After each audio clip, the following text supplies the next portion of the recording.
Hello there, I'm Hector, and I want to bring you an alternative perspective to the news of yesterday, but with the view of tomorrow and what's happening in the long run and what does it mean for you. Of course, if you've been following me and know a little bit about my perspective, you know that I am in complete opposition to the Obamacare legislation for the following reasons, which I will make brief. It is not about what my perspective is. I just want to bring you my analysis in order to further debate and have an open, rational debate without theatrics. I am against Obamacare because it's unconstitutional. It forces you to buy something you don't choose to buy. Second, the corporations are benefiting from this. In fact, they're going to be racking up more money from less care. Thirdly, the 900 plus page legislation has many loopholes, amendments, and Obama has given his buddies exceptions. And in fact, the House is exempted from this atrocity. They're exempted from Obamacare. Fourthly, our country cannot afford this. We are insolvent. We have so much debt out the wazoo. Adding this will be another coffin, another nail to our coffin. On that, I want to conclude with the following. If it were on a state level, and if it were a democratic process at a local level, direct democracy, and if in fact we had the money for it and corporations didn't benefit from the legislation, I will be in support of this. But there are some pertinent facts that we cannot deny. More likely, Obama supporters will say that, well, it's the majority. Everybody's for this. Why are you stopping progress? To reiterate my previous point, we're stopping this because it is an ungodly monstrosity, and it's causing wide-ranging effects on our economy. And it's in a very troubled time where some say we're in a recovery when in fact prices are going up, unemployment is going up, we're earning less. The top 5 banks in the United States own 67% of financial assets, and inequality is rising between the haves and the have-not. The middle class is practically disappearing. Let's follow through the news. What does Ron Paul say on this? Ron Paul says the following: Republicans are supposedly on the side of cutting and watching that we don't get too much government intrusion in medical care, but when they were in charge, they increased the size and scope of government intervention in medical care, he said. So I don't think they're sincere about it. And in fact, Mitt Romney's platform was about him defeating Obamacare and pushing against Obamacare, when in fact he and his cronies wrote a similar legislation for the state house in Massachusetts, if I'm not mistaken. Ron Paul continues, how did the Democrats get away with the idea of, no, we're not going to conference, and then blame the Republicans for being extremists when they won't go to the conference? That gets pretty tiring, to tell you the truth. It is tiring. The drama queens in the District of Criminals, they want to make you believe that you need them in your life, that you need the federal government in your life. And I'll implore you and ask you to reconsider that. Break free of your Stockholm Syndrome. The shutdown is actually a distraction, says Ron Paul, from the debate that I think they should be having. He's particularly upset by domestic and foreign U.S. policies, says the article, and the Federal Reserve and deficit spending. So instead of actually having a serious debate about our budget and our deficit spending and our runaway corrupt government, NSA, TSA, DHS, and all other agencies which flagrantly disregard our rights, they're going to be in charge. They're going to be in charge of healthcare. And if the government can do anything right, it's fucking up things. I know it's an oxymoron, but really get your mind around it.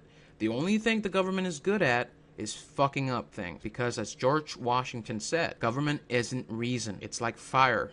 It destroys. There's no rationality. It's only fire and power. And here's an article from Ben Swan. Obamacare navigators, which are the people who are going to sell Obamacare to you, the telemarketers who are going to buzz you every morning or an afternoon and call you in and say, well, we have a great offer for you. Well, those people. Ben Swan, in his article, says, there, as we speak, is an army of new federal government employees being hired by the Department of Health and Human Services. Why do they need these employees? The answer is simple. The massive new health care law. The Affordable Care Act is behind schedule, and the feds need to start signing Americans up. So what kind of information is being collected? When individuals sign up for federal insurance exchanges, they're required to enter their personal information into the federal data hub, We're talking about information like medical records, social security numbers, tax information, and bank account information. This is done by allowing seven government agencies tracking and data mining you. That's great. This is done by allowing these agencies to share and verify information in order to determine eligibility for an insurance subsidy. They are called navigators, men and women who are being hired to work between $20 and $48 an hour.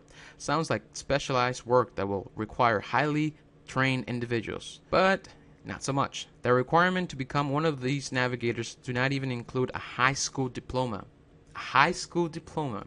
And you know what type of people are going to flock to these jobs. And even though these navigators will have access to just about every piece of personal information on Americans enrolled in this exchange, they're not even required to pass a background check. And in this article, which I will link to you and you should read, it states that we could, even though this legislation hasn't been fully implemented, we can understand that the government is not going to do a really good job on this, and we can use the TSA as an example.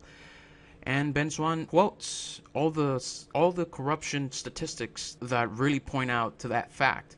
And you can find them here in this article. I think you should follow up the story on your own. Obamacare launches and breaks. On the very first days of the system launching, various server errors were encountered. But you can say, well, a lot of people were flocking to the server and that is what caused the crash. Well, that may be.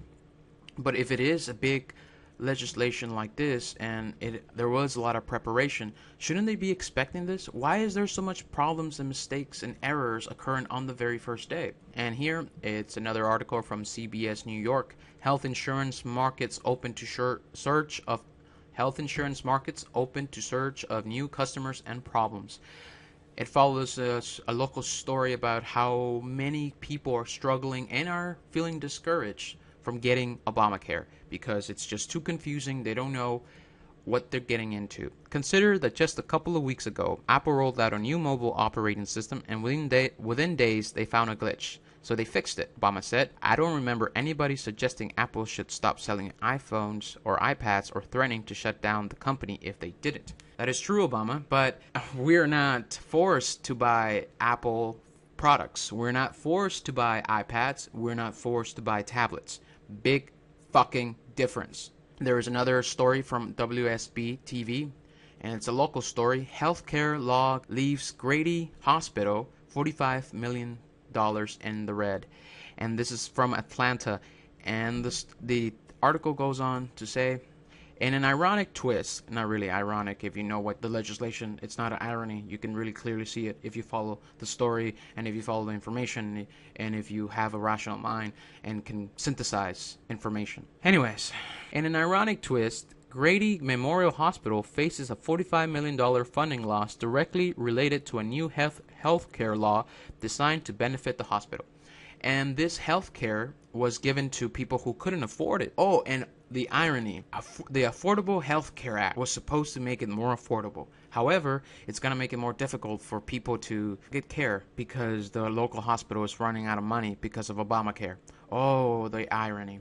Please follow up this story and look into the details. There are other things we can look into. For example, there's another problem with Obamacare. Employers are cutting hours and firing their employees because they want to avoid the federal regulation which tells them they should pay extra to their employees to cover their health benefits. But of course, those are not going to go to the employee, they're going to go to the federal government. And the federal government is going to give you the illusion they're giving you care, and they're gonna hold it above your head, and you're going to plead and crawl and ask for them to help you out because the government loves you.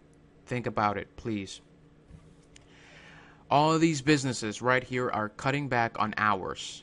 There's a list of 313 businesses which you can visit on your own time, and I will also post this link for you to visit.